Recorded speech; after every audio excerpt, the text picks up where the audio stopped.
in regards to that, because what happened is they're chasing an image, and because they're told if you don't sound like, or you don't look like, or you don't buck jump like, or preach like me, then you're not a son or a spiritual daughter. So we have one that's literally pouring out of a rejected yet wounded state, trying to perfect this image so they could be accepted. And so when they have done all that they can, given all that they can, and poured out of themselves, and now that they're empty and now they're literally barren, then they're still rejected and neglected and looked over. And so with that, in regards to now they're thinking, I'm not worthy. Now we're talking about the state, the mindset, emotionalism. I'm not worthy because of this false perception that was put or laid before them in regards to sonship. So with that, Oracle, could you speak about that, the spiritual fathers and mothers, in regard to that projection of sonship or being a spiritual daughter? Yes. I think that type of projection, as you just described it, is false. It's not a true one that emanates out of the heart of Christ and out of the heart of the Father.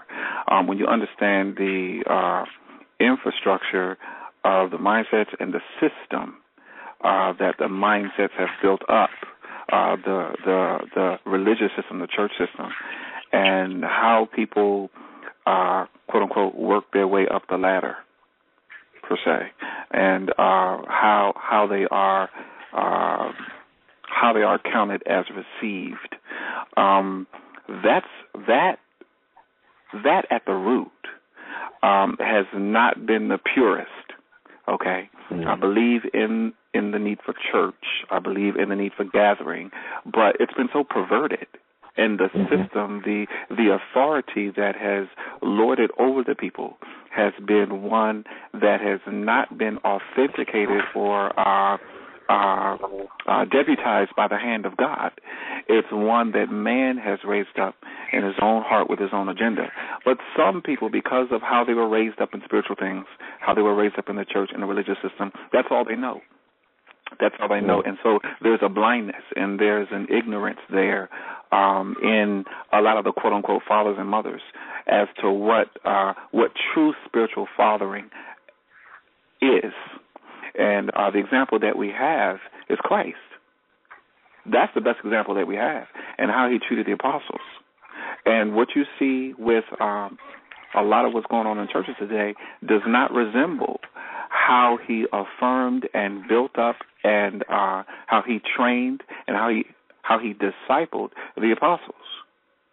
And likewise how they did the people under them over the years after his ascension. And so there's a disconnect.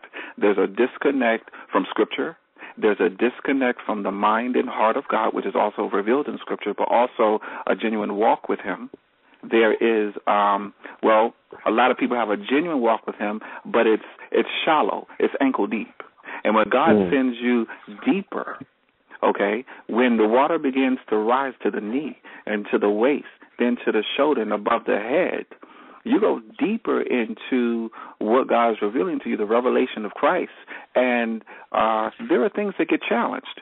There are things about what you've been saying, what you've been doing, the image that you've been giving off. All that gets challenged, and people don't want to change. So the moment that you make a decision that you don't want to change and you don't want to walk with Christ and you don't want to do things the way he wants you to do it and you don't want to go further and you don't want to make the adjustment and you don't want to make the correction, then that's when things begin to stop.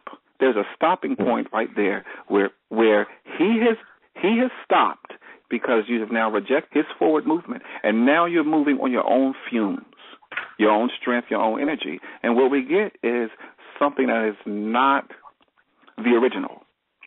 And so you see that trickling down in those who want to be fathers and mothers, and how they capitalize off of the rejection and the guilt and the insecurity and the hurt and the woundedness of people who have had family issues, who have had like a missing father or a missing mother, and they manipulate that for their own use when it comes to the spiritual arena.